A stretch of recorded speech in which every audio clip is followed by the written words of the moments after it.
lágbára Ọlọ́run á fèrè síṣẹ́ mi. Wọ́n kọ́ Ọlọ́run á fèrè síṣẹ́ gbogbo wa.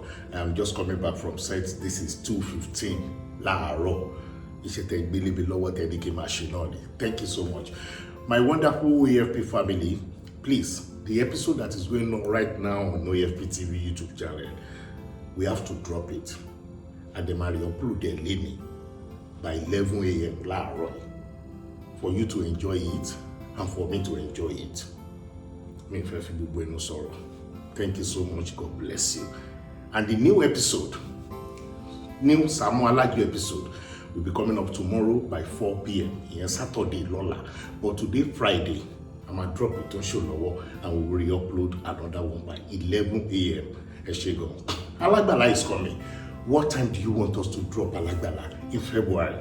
Dates the Bafeka drop Alagbala in February. In 3rd week in February.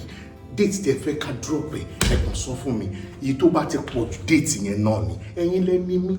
I am doing all this because of you. You see? You know, if we drop this episode, drop it.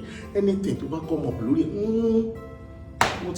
but for you to enjoy everything that is coming up from Odunlade Adekola OAFP family. Yegagalu importance mi.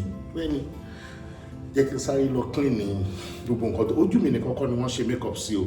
Mo clean ẹ̀ lọ gbogbo ara ni mo fi nǹkan mo faṣọ bo nǹkan mọ́lẹ̀ ni àbí ṣe máa clean ẹ̀ lọ bẹ́ẹ̀. Ẹni like tí bá ṣe ara ẹni like àbí ẹni like Bí kò bá súnmọ́ mi bó ṣe wọ́n ti bá fún ẹ ní wọ́n lásán wọ́. Wọ́n bẹ tẹ̀sẹ̀ lé wọlé.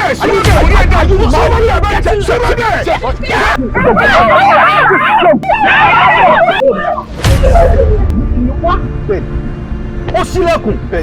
Ó wọnú mọ́tò. Ó gbé omi agbára. Ó lè tú dànù. Lọ́dún yìí. Ẹranko tó rò pé ẹjọ́ ń gbé tó pe lọ́kọ tí mo ní kó lọ pè wá ó dà. Ọlọ́run bó ṣe rí ni ní ọ̀rọ̀ tẹ́lẹ̀ kan níbi. Mẹ́rin káráyé rí mi mú kọ́ má sọ pálá kọrí tì lọ.